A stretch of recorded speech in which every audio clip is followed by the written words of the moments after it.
হযরত ফাতেমা জোহরা এলেন, সব দেখলেন, চোখ দিয়ে টপ টপ টপ টপ করে পানি পড়ছে। আল্লাহ রাসূল বসে আছে, গায়ে হাতটা বুলাচ্ছে আর বলছে, আব্বা আমি কি করে সহ্য করবো বলো তো?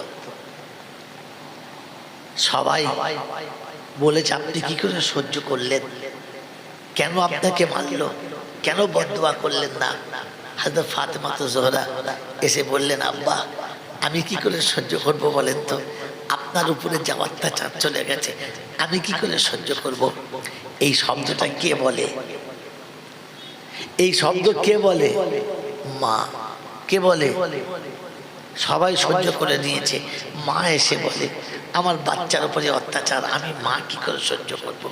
আল্লাহর পাক নবী সাল্লাল্লাহু তাআলা আলাইহি ওয়াসাল্লাম হযরত ফাতেমা জোহরাকে কোলের কাছে টেনে দিলেন আর বললেন, মা চুপ করো।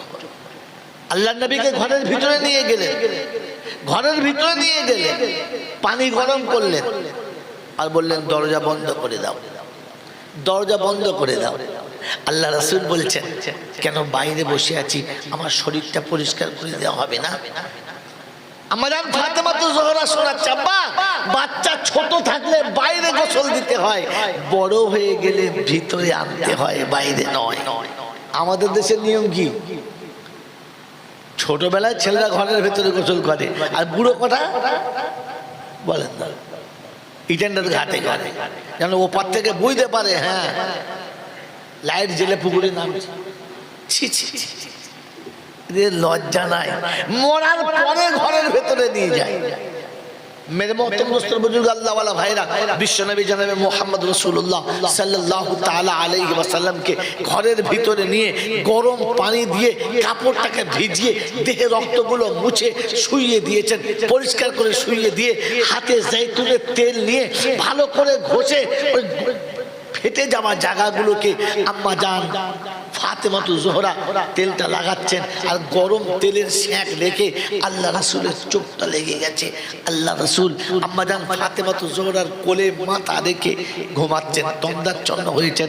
হঠাৎ ঘুমিয়ে স্বপ্ন দেখছে মা এসেছে আর মা এসে মাথার কাছে বসেছে, কপালে হাতটা রেখে আর বোঝাচ্ছে খুব লেগেছে বেটা, খুব কষ্ট হয়েছে, খুব কষ্ট হচ্ছে না?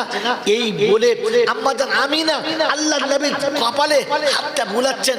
আল্লাহর নবী ঘুমের ঘরে মা বলেই হাতটা ধরেছে, তো কপালে দেখে হয়তো ফাতেমার হাত, হাতটা ধরে চোখ খুলে দেখে বেটির হাত, চুপ করে তাকিয়ে রয়েছে। হয়তো ফাতেমা জোহরা জিজ্ঞাসা করছে, তোমার মা কই? তোমার মা তো কবে চলে গেছে, তুমি কাকে মা মা করে চিল্লাচ্ছ, কাকে মা বলে ডাকলে? বিশ্বনবীর চোখ দিয়ে তত করে পানি আসছে। আম্মা জান ফাতেমার হাতটা ধরে শোনাচ্ছেন, আমি ফাতেমার হাতটা ধরে আছি, স্বপ্নে আমি আমার মায়ের হাতটা ধরেছি, আমার মা এসে হাতটা বলিয়ে দিচ্ছিল। মেরে মোহতরম দোস্তর বুজুর্গ, উম্মতের জন্য এতটা কুরবানি দিয়ে দুনিয়া ছেড়েছেন, দুনিয়াতে উম্মতকে রেখে চলে গেছে। আমি আপনি সেই রাসূলকে ভুলে গেছি, সেই নবীকে ভুলে গেছি যে নবী গোটা জীবন উম্মতের জন্য সবটুকু দিয়ে চলে গেছে। আমার আল্লাহ ওয়ালা ভাইরা, জ্ঞানের জন্য শুধু আমার সোনামণি মায়েরা বোনেরা, বিশ্বনবী জনাবে মুহাম্মদ রাসূলুল্লাহ সাল্লাল্লাহু তাআলা আলাইহি ওয়াসাল্লাম উম্মতের জন্য দিন রাত দুটো সমান করে দিয়েছেন। আমার বাবাজিরা, আমার সোনার চাঁদ বন্ধুরা, আমার সোনামণি মায়েরা বোনেরা, এই দুটো কথা আপনাকে শুনিয়ে রেখে যাচ্ছি। একটা কথা শোনাচ্ছিলাম যে সব কিছুর মালিক আল্লাহ, এটা যেন ভুলে না যায়। আর প্রত্যেকটি মাকে বলবো যেন স্বামী থেকে দূরে থেকে না যায়। জান্নাতে যাওয়া আপনাদের জন্য সব থেকে সহজ রাস্তা, যেটা পৃথিবীর আর কোনো মানুষ জন্য না। পুরুষদের জান্নাতে যাওয়া অনেক কষ্টের, কিন্তু মায়েদের জান্নাতে যাওয়া বড় সহজ। আমার আল্লাহ ভাইরা, জ্ঞানের জন্য শুধু মোচা আমার সোনামণি মায়েরা বোনেরা, বিশ্বনবী জনাবে মুহাম্মদ রাসূলুল্লাহ সাল্লাল্লাহু তাআলা আলাইহি ওয়াসাল্লাম উম্মতের মঙ্গলের জন্য খোদার দরবারে হাত তুলে কাঁদছেন। দিন চলে গেছে, রাত চলে গেছে, দিন এসে গেছে, সারাটা দিন রাত 24 ঘন্টা পার হয়ে গেছে। আম্মা জান খাদিজা মনে মনে ভাবছেন তাই তো বাড়ি এখনো ফিরলো না, খাওয়া দাওয়া কি হলো জানি না, কি হালাত আছে জানি না, তাই নিজে হাতে খাবার বানিয়ে নিয়ে গাড়ি হেরাতে আল্লাহ নবীর কাছে পা পা পা পা করে চলেছে। মেরে মোহতরম দোস্তর বুজুর্গ আল্লাহ ওয়ালা ভাইরা জ্ঞানীজনরা সুদী মানুষরা পেয়ারা নবী সাল্লাল্লাহু সঙ্গে সাক্ষাতে চলেছে, দিদারে চলেছে, অর্ধ রাস্তায় চলে গেছে, দুর্গম পাহাড়ের মিডিল পয়েন্টে চলে গেছে। অত্যন্ত রোদের সময়তে পাহাড় এমনিতে গরম হয়ে আছে, পুড়ে যাবার মতো অবস্থা। পা পাথরের কোণাতে পা রেখে রেখে চলেছে, রাস্তা নেই, আস্তে আস্তে চলেছে। একটা সময় পাটা স্লিপ খেয়ে গেছে, পাথরের কোণ লেগে পায়ের তলা ছিঁড়ে রক্তাক্ত হয়ে গেছে, ঠিক দিয়ে কাঁচা রক্ত আসছে। আল্লাহু আকবার বলে আর একটা পাথরের কোণ ধরে নিজেকে সামালে নিয়েছে আর আস্তে আস্তে করে পাহাড়ের উপরে চলেছে। পূর্ণ পাহাড়ের উপরে চলে যাবার পরে পায়ের তলা দিয়ে তখন রক্ত আসছে, নিচের পাথরটা একেবারে তেপে লাল হয়ে আছে, ভালো মানুষ পা রাখতে পারছে না, ওই রকম রক্তাক্ত ছিঁড়ে যাওয়া পাটা তার উপরে ফেলতে ফেলতে চলেছে। গাড়ি হেরার মুখের কাছে গিয়ে মনে পড়ে গেছে, আমার মুখে যদি মলিনতা থাকে, আমার মুখে যদি কষ্টের ভাব থাকে, আমার স্বামী দেখলে কষ্ট পাবে।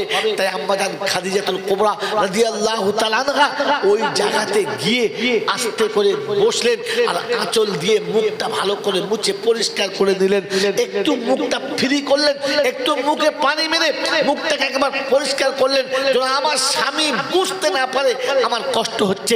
মেরে মোহতরম দোস্তর বুজুর্গ আল্লাহ পাক রব্বুল আলামিন খাদিজার এই ভালোবাসা দেখে সেদিন মুগ্ধ হয়েছে আর জিবরাইলকে বলে পাঠিয়েছে, ও জিবরাইল যাও, তাড়াতাড়ি যাও, গিয়ে আমার হাবিবকে বলো খাদিজাকে আমি সালাম দিয়ে পাঠালাম। আল্লাহর নবী সাল্লাল্লাহু আলাইহি ওয়াসাল্লাম খুব খুশি হয়ে বসে আছেন।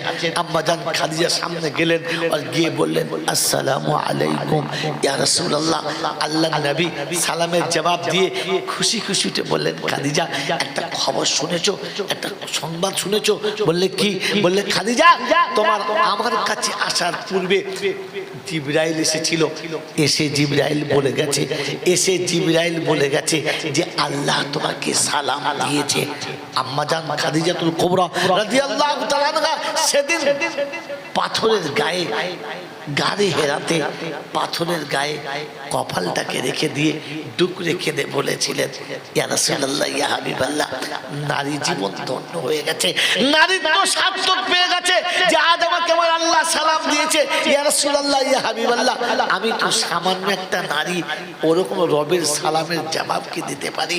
ইয়া রাব্বাল আলামিন, আপনার সালামের জবাব দেওয়ার আমি যোগ্যতা রাখি না।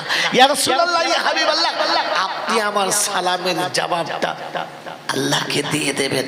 মেরে মোহতরম দোস্তর বুজুর্গ আল্লাহ পাক শুনিয়েছেন, ও আয়াত সারা জীবন শুনেছি, ইন কুনতুম তুহিব্বুনাল্লাহ ফাত্তাবিউনি ইউহিব্বুকুমুল্লাহ।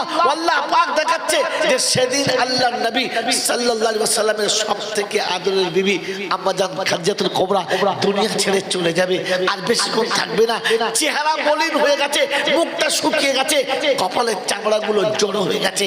আল্লাহ রাসূল নামাজ পড়ে এসে মাথার কাছে বসেছেন, মাথাটাকে তুলে কোলের উপরে রেখে কপালে হাত বোলাচ্ছেন। আজ গজালবাড়ির ভাইদের বলে যাচ্ছি, আল্লাহ রাসূল সাল্লাল্লাহু আলাইহি ওয়াসাল্লাম এইরকম একজন বৃদ্ধা স্ত্রীকে কোলে তুলে নিয়ে কপালে হাত বোলাচ্ছেন, সান্ত্বনা দিচ্ছেন, খাদিজা তোমার কষ্ট হচ্ছে? আম্মাজান খাদিজা বলেন, না, আপনার আমার আজকের মুসলমানের বুড়ো বয়সে বিবিকে কোলে নিতে লজ্জা পাচ্ছে, হ্যাঁ না বলেন? ওদিক থেকে বউ টিটকিনি মারছে, বলছে দেখছো ভাব দেখো বুড়ো বয়সে মরছে, তবু ভাব যায় নাই, কোলে নিয়েছে। হারাম জাদি, বললে কি করে তুমি? লজ্জা করলো না তোমার? শ্বশুরের সামনে স্বামীর হাত ধরে আর্ধেক দেহ বার করে বাজারে তোমার লজ্জা লাগে নাই? কোন হিজড়িদের ঘরে জন্ম নিয়েছো? কোন কুত্তা কাওড়ার জন্মে তৈরি হয়েছে তুমি যে যেদিন তোমার দেওরের হাত ধরে শ্বশুরের সামনে যেতে লজ্জা লাগে নাই? নন্দার পাশে বসে গায়ে গা দিয়ে নাস্তা খেতে লজ্জা লাগে নাই? কোন মেথরের ঘরে জন্ম নিয়েছো? কোন কুত্তা মেথরে জন্ম দিয়েছে তোমাকে যে তোমার সেদিন লজ্জা লাগে নাই? বৃদ্ধ শ্বশুর শাশুড়ির পাশে বসেছে, তখন তোমার লজ্জা পাচ্ছে, তখন মনে করতে হবে যে ওই যে মেয়েটা লজ্জা পাচ্ছে, লজ্জার ঘাটেও জন্ম হয় নাই, ওর ওই নির্লজ্জের ঘাটে জন্ম হয়েছে। কোনটাকে লজ্জা বলে জানে না, কোনটাকে লজ্জা বলে জানে না। গোটা জীবন শ্বশুরা শাশুড়ির সামনে দেহ খুলে বার হতে লজ্জা লাগে নাই, দেওরের সাথে ভাব করতে লজ্জা লাগে নাই, নন্দার সঙ্গে মুখে মুখ দিয়ে আদর করতে তখন লজ্জা লাগে নাই, পরপুরুষের সামনে মাথার চুল খুলতে লজ্জা লাগে নাই, ব্লাউজের হ্যান্ডেল খুলে অর্ধেক সুন্দরবন বার করে পথ চলতে লজ্জা লাগে নাই। এখন বুড়ো বয়সে শাশুড়ির মাথার কাছে শ্বশুর বসেছে, কপালে হাত বুলিয়েছে, বৌমা মুখে কাপড় দিয়ে চুলোর সালে হাঁকছে, বলছে ও দেখ দেখ। কথা বুঝেছেন? তখন বুঝবেন বেহায়াল ঘরের মেয়ে এনেছেন, মানুষের ঘরে আনেন নাই, মানুষের ঘরের বাচ্চা আনেন নাই। বিশ্বনবী জনাবে মুহাম্মদ রাসূলুল্লাহ সাল্লাল্লাহু আলাইহি ওয়াসাল্লাম আম্মা জান খাদিজাতুল কুবরার মাথাটা কোলের উপরে নিয়ে হাত বুলাচ্ছেন। আমাদের দেশের বুড়োরা বাড়ির ভেতরে স্ত্রী কষ্ট পাচ্ছে আর ও দলিজে বসে বসে বিড়ি খাচ্ছে আর চিন্তা করছে আজ খাওয়া দাওয়া ভালোই হবে, নাচ জামাই এসেছে, কুটুমজন এসেছে। কোন হাঙর কুমিরের বাচ্চা তুমি? মানুষের বাচ্চা মনে হচ্ছে? হ্যাঁ, নাচ জামা এসে জিজ্ঞাসা করছে না না নানি কেমন আছে? মরবে আর কি, আজকালই মরবে, যা দেখে আজকাল মানে ওর কাছে আজরাইল এসে বলে গেছে আজকালই মরবে। ওর আগে যে এ মরবে খবর নাই, বিড়ি খেতে খেতে কোক করে উঠে চিত হয়ে পড়েছে। নাচ জামা এসে জিজ্ঞাসা করছে ও না না তুই মরবি না নানি মরবে? বলছে এখন মনে হচ্ছে এবার আমি মরবো। লজ্জাও নাই এখনো পর্যন্ত, এর ইমান আছে কিনা বোঝা মুশকিল আছে। মেরে মহতম দোস্তর বুজুর্গ, এই সুন্নত মনে রেখে দেবেন, শেষ সময়ে মৃত্যুর যন্ত্রণার সময় স্বামী যদি স্ত্রীর কপালে হাত বুলিয়ে দেয় তো অর্ধেক মৌতের কষ্ট কমে যায়, এটা মনে রেখে দেন। আমার আল্লাহ ওয়ালা ভাইরা, আমার জ্ঞানজন সুধী মানুষ, আল্লাহ নবী বলেছেন মান তামাসসাকা বিসুন্নতি ইনদা ফাসাদি উম্মতি ফালাহু জুমিয়াতে শহীদ। একটা সুন্নত যদি উম্মত মনে যাবার সুন্নত যদি জিন্দা করে, আমি রাসূল বললাম 100 শহীদের সওয়াব। এই সুন্নত মনে গেছে, এই সুন্নত আজ নেই। তাই বলে যাচ্ছি বৃদ্ধ বয়সে বিবিকে দূরে রাখবেন না, বৃদ্ধ বয়সে স্ত্রীকে দূরে রাখবেন না, ভুল করে কষ্ট দেবেন না। আমার আল্লাহ ওয়ালা ভাইরা, স্ত্রীরা তো দূরে থাকতে চায় না কিন্তু আমরা দূরে রাখতে চাই। আজ বৃদ্ধ বয়সে সন্তান এত নিষ্ঠুর হয়ে গেছে যে আব্বার মাকে ভাত দেবে তাই দুজন দুদিকে পালা। বেশি দিনের ঘটনা নয়, এই হয়তো সপ্তাহ দুয়েক আগে পাশের গ্রামে একজন মারা গেছে, তো গেছি একজনের কাছেতে, বাড়িতে আব্বার মা বসে আছে, অবাক সিন। একটা বউ ছুটে এসে শরবত খাওয়াচ্ছে, 6-6টা বাড়িতে বউ, একটা বউ শরবত খাওয়াচ্ছে, সবকিছু করছে, বাকি 5টা বউ দেখছে। জিজ্ঞাসা করলাম ব্যাপারটা, তো বললে এখন আমার ঘরে পালা তাই আমার সব জ্বালা। হ্যালো, হ্যাঁ বাবা তা ঠিকই বলেছিস। তা বাবজির কাছে যেই গেছি তখন দেখছি অন্যজন। আমি কি হচ্ছে? বলছে আব্বা ওর ভাগে, মা ওর ভাগে। আমার আল্লাহ ওয়ালা ভাইরা, জ্ঞানীজনরা, শুদ্ধ মানুষেরা, আমার সোনামণি মায়েরা বোনেরা, শ্বশুর খাবে এক জায়গায়, শাশুড়ি খাবে আরেক জায়গায়, সব ভাগ ভাগ পালা, একসাথে খেতে পাবে না। আমার আল্লাহ ওয়ালা ভাইরা, জ্ঞানীজনরা, শুদ্ধ মানুষেরা, মা ছোট ছেলের কাছে, বাপ বড় ছেলের কাছে, দুজন দু জায়গায়, একই ঘরে, একই ঘরে, কসম খোদার বলছি একই ঘরে, মাটির ঘর উপর নামো ঘর, দুজন দুদিকে বাস করছে। আমার আল্লাহ ওয়ালা ভাইরা, জ্ঞানীজনরা, শুদ্ধ মানুষেরা, শ্বশুরের পাতে আলু ছানা, সব সবজি রান্না, 1 পিস গোশত, আর ওদিকে শাশুড়ির পাতে দেশি মুরগি, বড় মাছ, ডিম সিদ্ধ, কুটুম এসেছে, ব্যবস্থাপনা ভালো, সব দিয়েছে। বসে বসে দেখছে স্বামীর পাতে আলু ছানা দিয়ে ভাত, আর আমার পাতে বড় মাছের মাথা। আপনি বলেন ওই স্ত্রীটা মাছের মাথা খাবে না বাহানা করে ধুয়ে দিয়ে পালাবে? আমার আল্লাহওয়ালা ভাইরা, জ্ঞানীজনরা, সুধী মানুষরা, আমার সোনামণি মায়েরা বোনেরা, আমার আল্লাহওয়ালা ভাইরা, শুনে রেখে দেন, ওই মাছের মাথাটা দুবার হাতে করে নেড়ে এক পাশে সরিয়ে দিয়েছে, আর 2টো ভাত কোনো রকমের 2 মুঠো খেয়ে বউকে বলছে বৌমা এগুলো রেখে দাও, আমার খেতে ভালো লাগছে না, আমার খেতে ভালো লাগছে না, শরীরটা কেমন খারাপ করছে। সব সরিয়ে দিয়েছে। ছেলে এসে জিজ্ঞাসা করছে এই মাথাটা মাকে দিয়েছিস? বললে হ্যাঁ, তোমার মাকে মাথা দিয়েছিলাম, তোমার মা মাথা খায় নাই। মুরগির গোশত দিয়েছিস? বলে ভালো ভালো গোশত দিয়েছিলাম, তোমার মা খায় নাই। 2টো সাদা ভাত ডাল মাখিয়ে খেয়ে বলছে আমার শরীর খারাপ করছে বলে চলে গেছে। বাস বেটার দায়িত্ব শেষ, বড় বেটার দায়িত্ব শেষ। দুপুরে ভাত টাত খাওয়া হয়ে গেছে। এ বুড়ো দেখেছে বসে বসে যে বেচারি কিছুই খাই নাই। বৌমারা সব সুখের পায়রা দুপুরে ভাত টাত খেয়ে একেবারে এসি চালিয়ে কামরায় শুয়ে গেছে। এ চোরের মতো আস্তে করে গিয়ে জানলা দিয়ে ডাকছে, ময়নার মা, ময়নার মা। কি? বেরিয়ে আয়। বাড়ি এসেছে, বলছে কি হলো? একটু সরে আয়, এখানে বলা যাবে না। ওই গোয়ালের ওখানে নিয়ে গিয়ে জিজ্ঞাসা করছে, হ্যাঁ গো তুমি ভাত খেলে না? বলে খেলাম তো। দেখলে না তুমি ভাত খেলাম? তো বলছে সত্যি বল ভাত খেলি? ভাত খেলি? দুটো চোখ দিয়ে দরদর করে পানি আসছে আর বলছে দোয়া করো আমি যেন খুব তাড়াতাড়ি মরে যাই। বললে কেন?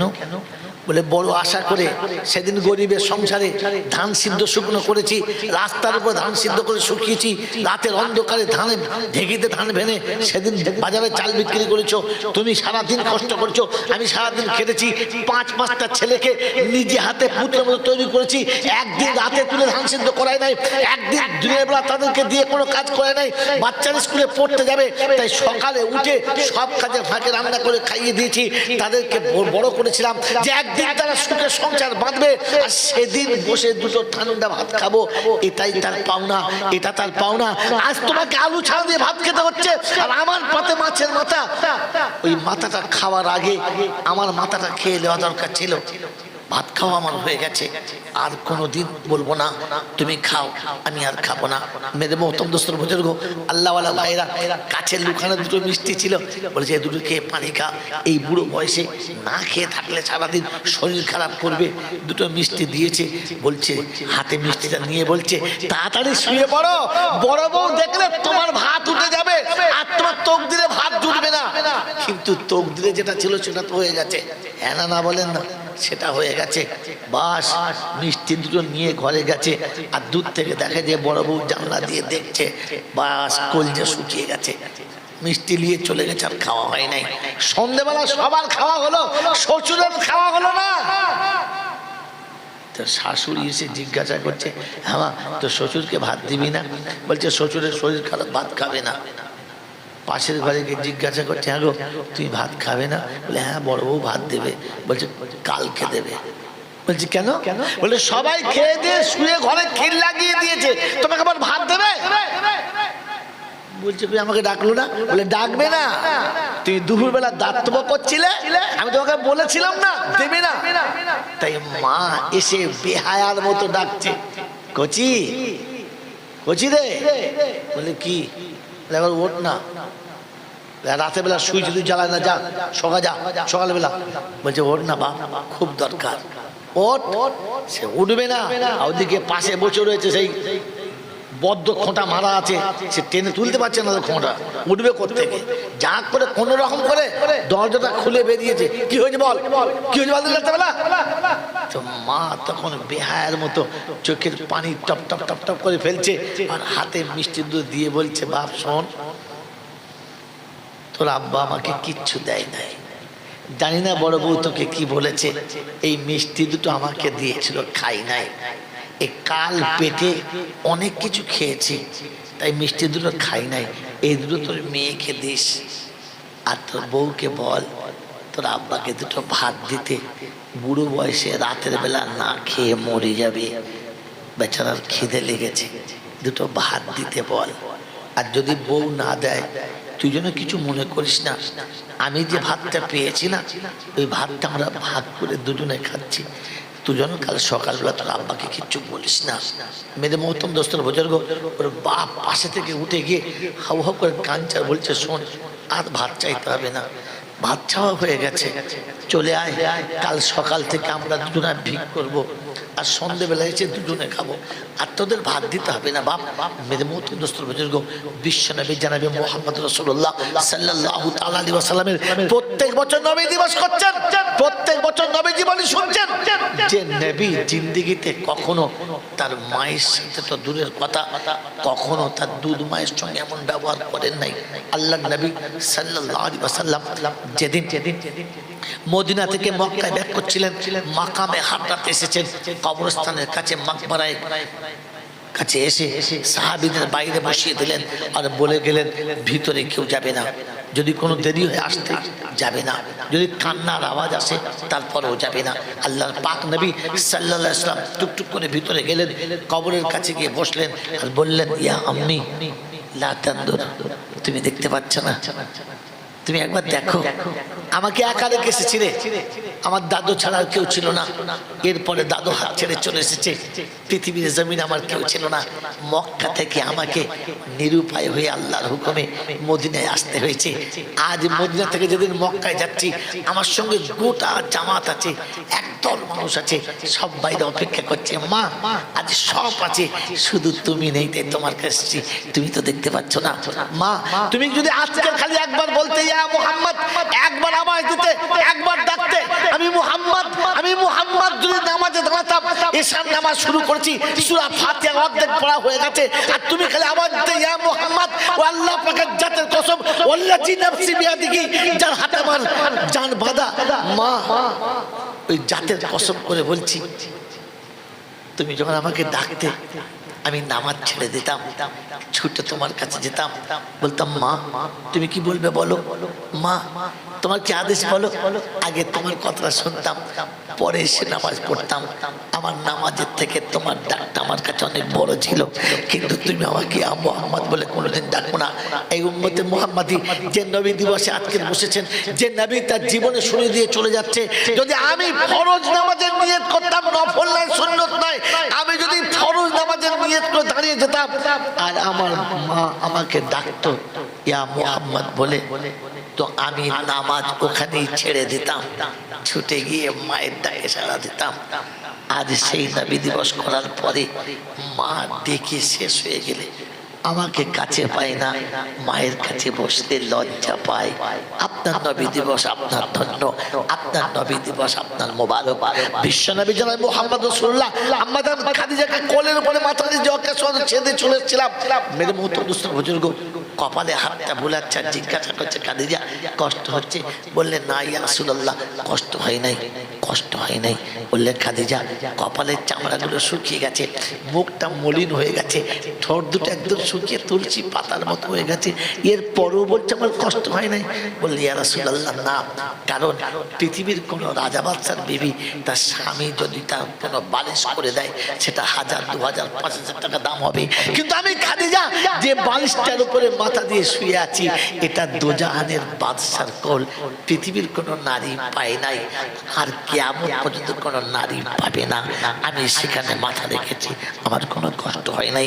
আল্লাহ নবী সাল্লাল্লাহু আলাইহি ওয়াসাল্লাম জিজ্ঞাসা করছেন, খাদিজা কিছু লাগবে, কিছু দেবো, বলো না, কোনো কিছু প্রয়োজন আছে বলো, আমি তো তোমার কাছে রয়েছি, বলো, আজ আমি তোমাকে দেবো, বলো। বললেন, ইয়া রাসূলুল্লাহ, ইয়া হাবিবাল্লাহ, আমি চাইলে আপনি দেবেন তো? বললে, খাদিজা গোটা জীবনে কিচ্ছু চাইলে না, আজ শেষ সময় চাইছো, আমি তোমাকে না করবো না, বলো। বললেন, ইয়া রাসূলুল্লাহ, ইয়া হাবিবাল্লাহ, আমি মারা গেলে আমার কাফনের কাপড় একটু দামি কাপড়ে দেবেন তো? বললেন, খাদিজা পৃথিবীর কোন কাপড় তোমার পছন্দ বলো, মক্কা মদিনায় যেটা সব থেকে দামি কাপড়, আমি তোমাকে সেই কাপড়ে দাফন দেবো, সেই কাপড়ে কাপড় দেবো। আল্লাহ নবী সাল্লাল্লাহু আলাইহি ওয়াসাল্লামের সঙ্গে আমার আল্লাহওয়ালা ভাইরা, জ্ঞানীজনরা, সুধী মানুষরা, সেনা বাজান খাদিজা শুনিয়েছেন, ইয়া রাসূলুল্লাহ, ইয়া হাবিবাল্লাহ, আমার কোনো কাপড়ের দরকার নেই, আপনার গায়ের একটা জামা। বললেন, বলো, ইরানি জামাটা নেবে না সুদানিটা নেবে, বলো না কোন জামাটা, মক্কাটা না মদিনাটা, কোনটা পছন্দ বলো।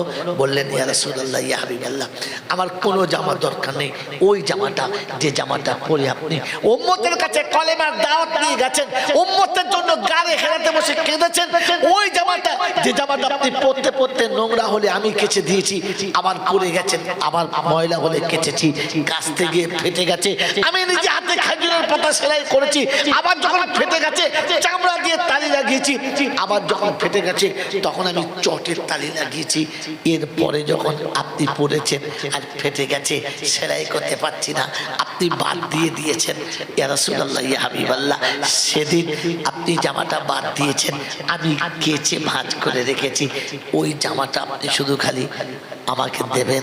আল্লাহ নবী বললেন, খাদিজা আমার এত জামা তোমার পছন্দ নয়।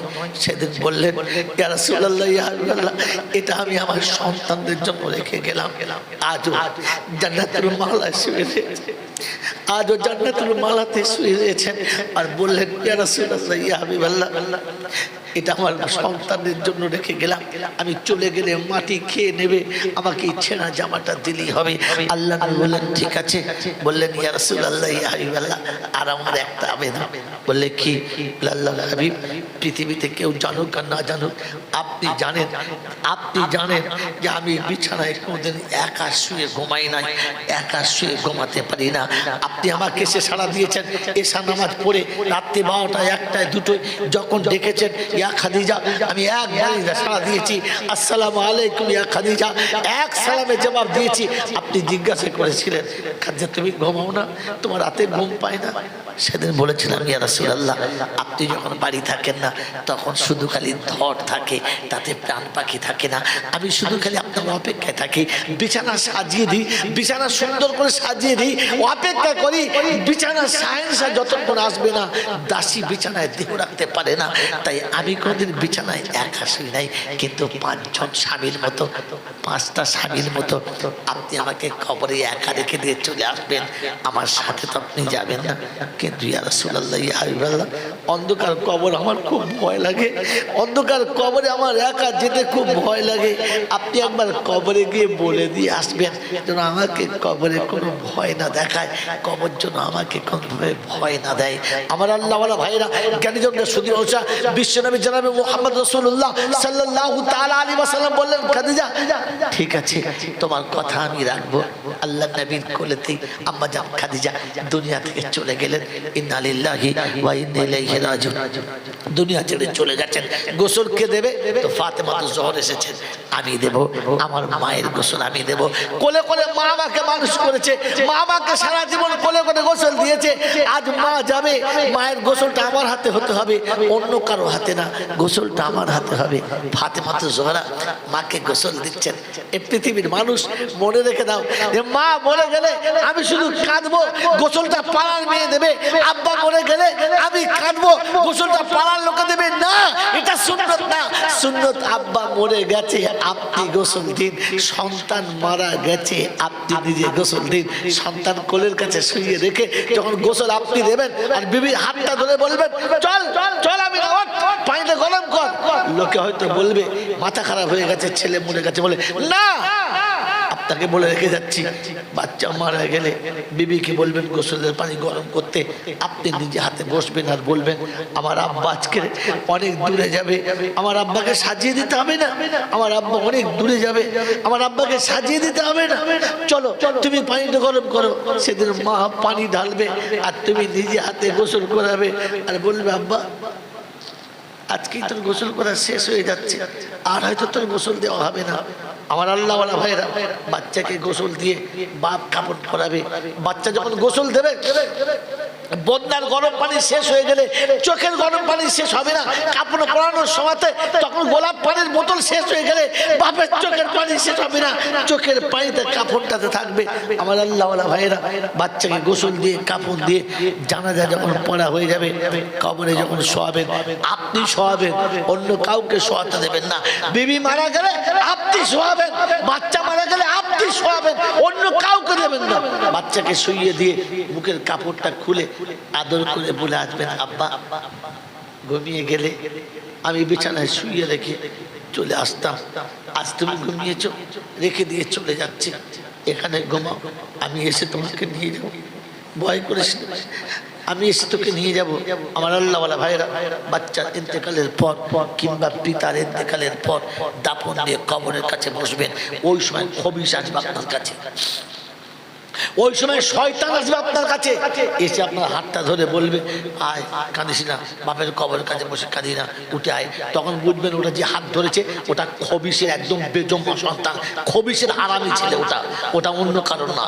কারণ বাপের কবরের কাছে বেটা বসে থাকবে, বাপকে তো বেটাকে তুলবে না। মন থাকবেন ইনশাআল্লাহ।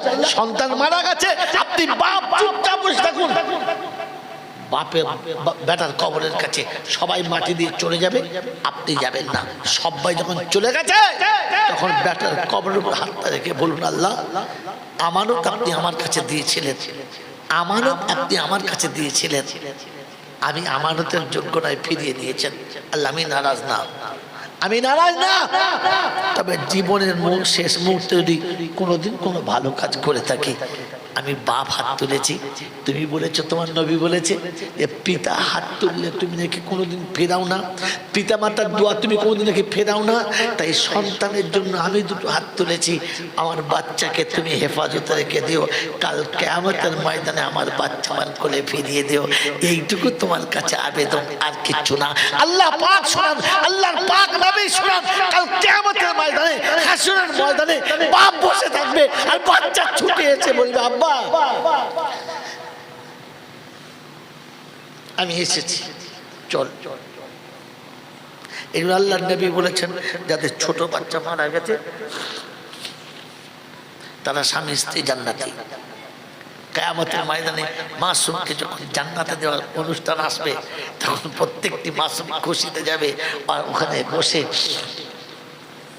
দাদা ইব্রাহিম সোনালি একা যাবি, মাকে নিয়ে যাবি না, মাকে নিয়ে যাবি না, যা যা মাকে নিয়ে যাবি। তো বাচ্চা ছুটে এসে আল্লাহকে বলবে আল্লাহ যাবো না। বলে কেন? বলে আমার মা, আমার মা। তো আল্লাহ বলবে যা মাকে নে। ও ছুটে গিয়ে মায়ের সঙ্গে পরিচয় করাবে, ফেরেশতারা পরিচয় করিয়ে দেবে। মা যেমনি মা বলে মায়ের হাত ধরবে,